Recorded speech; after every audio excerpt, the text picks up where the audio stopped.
క్రీస్తుల దేవునికి మహిమ కలుగును గాక.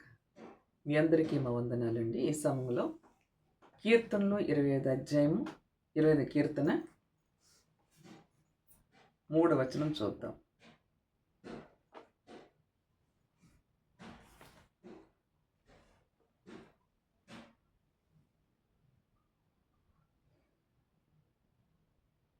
నిజంగా దేవుని కొరకు కనిపెట్టుకునే వారు ఎవ్వరూ సిగ్గునందరు. హల్లెలూయా.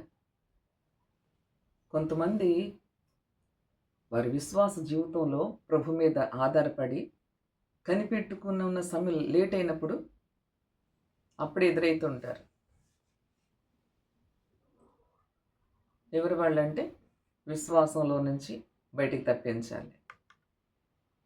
ఇక ప్రార్థన ఎందుకు, ఎంతకాలం ప్రార్థన చేస్తావు, ఏం చేస్తాడు దేవుడు ఎంతవరకు అని ప్రభు వాక్యం సెలవిస్తుంది కదా. నీ కొరకు కనిపెట్టుకునే వారిలో ఎవడను సిగ్గునందుడు. దేవునికి మహిమ కలుగును గాక. మనుషుల కొరకు కనిపెట్టుకుంటే సిగ్గుపడతారేమో కానీ దేవుని కొరకు కనిపెట్టుకునే వారిలో ఎవరో సిగ్గునందరండి. ఆ కిందకి వెళ్తే మరి ఎవరు సిగ్గుపడతారు అంటే అదే కీర్తనలు 25:3 లైన్లో చూస్తే హేతువు లేకుండానే ద్రోహం చేయవారు సిగ్గునందుదురు. హేతువు లేకుండా ద్రోహం చేసేవారికి మాత్రమే సిగ్గు కలుగుతుంది. నీకు కాదు నా కుమారుడు, నా కుమార్తె. ఎందుకంటే నువ్వు ప్రభు కొరకు కనిపెట్టుకుని చూస్తున్నావు కదా. చాలా సంవత్సరాలు అయిపోయింది అమ్మగారు, ఎంత ఎదురు చూస్తున్నాను. నేను సిగ్గుపరచని బిడ్డ ప్రభువారు. హల్లెలూయా. ఎన్నటికీ సిగ్గునందించే దేవుడు కాదు నీ దేవుడు. నీ తల ఎత్తువాలుగా చేస్తాడు. హల్లెలూయా. దేనికి మహిమ కలుగునుగాక. కనుక హేతువు లేకుండా ద్రోహం చేస్తారే వాళ్ళకి సిగ్గు కలుగుద్ది. ఎవరైతే ఆయన కొరకు కనిపెట్టుకుని ఎదురు చూస్తూ ఉంటారో వారికి ఏమాత్రం సిగ్గుపడరు. హల్లెలూయా. ఏమా ఇంకా భక్తుడు, నా శత్రువులను నన్ను గురించి సిగ్గుపడనీయకము. నువ్వు ప్రభు కొరకు ఎదురు చూస్తున్నప్పుడు కనిపెట్టినప్పుడు అప్పుడే ఎదురైతే ఉంటారు శత్రువులు.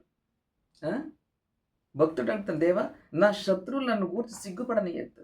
నా దేవ నీ యందు నమ్మికించున్నాను కదా.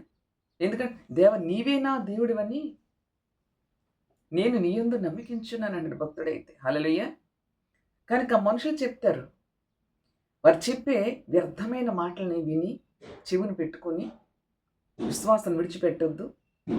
ఏమి కనిపెట్టుకుని ఉండాలి. మీరు ప్రభు సన్నిధిలో ప్రార్థన చేసి కనిపెట్టండి. ప్రభు వారు అద్భుతం చేస్తారు.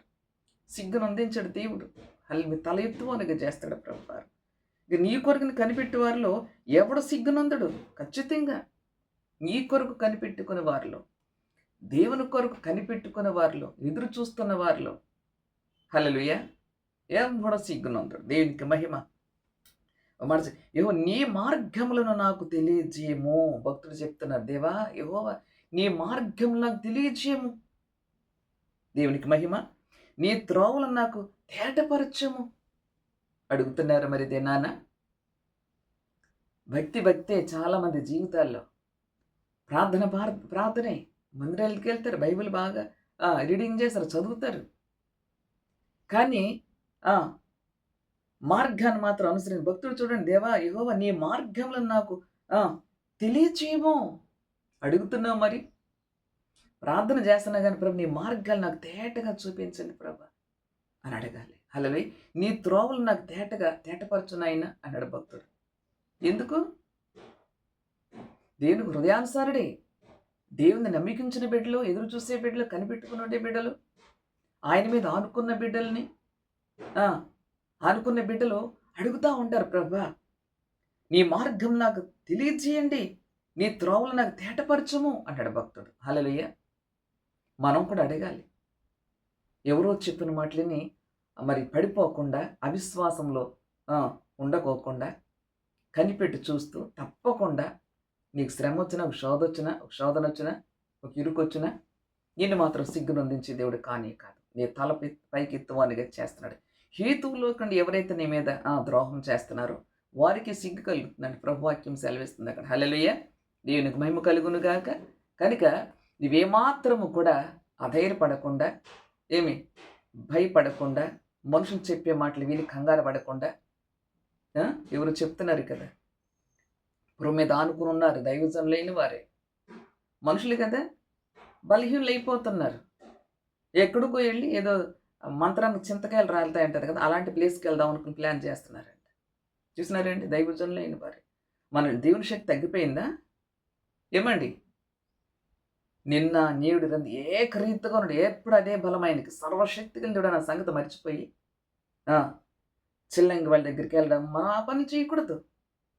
ఇప్పుడు క్రైస్తవులైన వాళ్ళు కూడా చాలామంది అదే ఉన్నది. ఏముంది ఇక్కడ ఏం కావట్లేదండి, ప్రార్థన చేస్తున్నావు కానీ ప్రార్థన చేసి కనిపెడుతున్నావా, ఎదురు చూస్తున్నావా? వాక్యం సెలవిస్తుంది అక్కడ, నీ కొరకు కనిపెట్టి వారిలో ఎవరునో సిగ్గునొందరు, ఎవడో సిగ్గునొందడు అని ప్రభు వాక్యం సెలవిస్తుంది. ఆమేన్. హేతువు లేకుండా ద్రోహం చేసేవారు సిగ్గునొందుతారంట. అదే కారణం లేకుండా ఉత్తుత్తుగానే ద్రోహాలు చేస్తుంటారు చాలామంది దీనికోసం. ఇక దీని తప్పదేని ఇంకేం లేదు కదా భూమి మీద, మానవుడికి ఇదే. దీని నిమిత్తం ఎన్ని ద్రోహాలైనా చేసేస్తూ ఉంటారు. నువ్వు చేయట్లేదు కదా, మరి ఎందుకు అధైర్యపడతావు?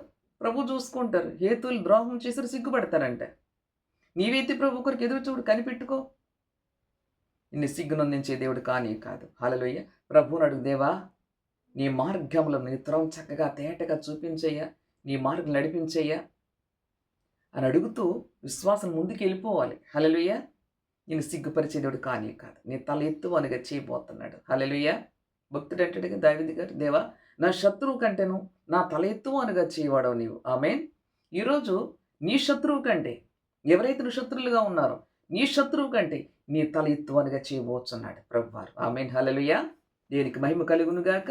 విశ్వసించండి, మాటలు రిసీవ్ చేసుకున్న మీ అందరి జీవితాల్లో కూడా మీ తల ఎత్తు అనుగా చేయబోతున్నాడు. ఏ శత్రువు అయితే మిమ్మల్ని అవమానించి, ఏ శత్రువు అయితే మిమ్మల్ని బాధ పెట్టి, ఏమి ఆ శత్రువు కంటేను ఆ శత్రువు కంటే తల ఎత్తు అనుగా చేయబోతున్నాడు ప్రభువారు. హల్లెలూయా. దేవునికి మహిమ కలుగునుగా. దేవుడికి కొన్ని మాట దీవించునుగా. కళ్ళు మూసించిన ప్రార్థన చేస్తాను. దేవా నీకు వందనాలు, స్తోత్రాలనైనా. హల్లెలూయా, హల్లెలూయా. యెహోవా నీ కొరకు ఎదురు చూసేవారు ఎన్నడూ ఎవడో సిగ్గునొందడని వాక్యం సెలవిస్తుంది. కనుక ఎదురు చూసే సమయంలో ఎవరొకరు ఎదురైతుంటారు. శత్రుమోక తన్ని శత్రువు ఎదురై వారి విశ్వాసాన్ని ఆ కనిపెట్టే సమయంలో డిస్టర్బ్ చేస్తూ ఉంటారు. కానీ అప్పుడెక్కడ కూడా వారు కృంగిపోకుండా, సడలిపోకుండా విశ్వాసంలో నీ వైపే చూస్తూ ముందుకు సాగే కృప దయచేయండి. ఎందుకంటే నీ యందు విశ్వసించిన బిడ్డలో, నీ కొరకు కనిపెట్టుకునే బిడ్డలో ఎవడో సిగ్గునొందడని వాక్యం సెలవిస్తుంది. హేతువు లేకుండా ద్రోహం చేయవడు సిగ్గునొందుతాడని వాక్యం సెలవిస్తుంది. కనుక అయ్యా నీ బిడ్డలు ఎందు విశ్వసించారు కనుక నీ వైపు చూస్తూ ఉండగా వారి సిగ్గునొందకుండా శత్రువు కంటే వారి తల ఎత్తువానిగా చేయండి. వారు ఏ విషయంలో తండ్రి సఫర్ అవుతున్నారో ప్రభు, ఉద్యోగమా, ఆరోగ్యమా, బిడ్డల వివాహాల విషయంలోనా, దేవ లేకపోతే గృహము లేదనా, ఏ విషయంలో వారు సఫర్ అవుతున్నారు, ఏ విషయంలో తండ్రి వారు నలిగిపోతున్నారు, నీ కనిపెట్టుకునే ఉన్నారు. కనుక ఆ కనిపెట్టి నీ బిడ్డల జీవితాల్లో ప్రభు అద్భుతాలు చేయండి.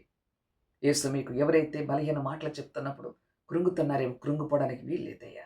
వారికి ఏసునామలో జాబులు వచ్చును కాక, వారి ఏసునామలు తండ్రి ప్రమోషన్లు వచ్చును కాక, వారి ఏసునామలో తండ్రి నాయన వారి బిడ్డలకి వాళ్ళ జరుగును గాక, ఏసునామలు వారికి ఆరోగ్యములు వారికి అనుగ్రహించబడను గాక, వారి గృహముల క్రీస్తులు కట్టబడను గాక. మరి ఏ విషయంలో నీ సన్నిధిలో ఎదురు చూస్తూ ఉన్నారు కనిపెట్టుకుని నిత్యముగా వారి తండ్రి అయినా వారి శత్రువు కంటే వారి తల ఎత్తువనిగా చేయవాడ మీకే కృతజ్ఞతాస్తులు చెల్లిస్తూ ఏసునామల కుటుంబాల్ని ప్రతి నీ చేతులుగా అప్పగిస్తూ వారు ఏమైతే ఏ విషయం కనిపెట్టుకున్నారో ఆ కనిపెట్టిన విషయంలో ప్రతీది కూడా తండ్రి వారు అడుగు వాటికంటే, ఊహించే వాటికంటే అత్యధికముగా వారి అక్కర్లు తీర్చబడను గాక.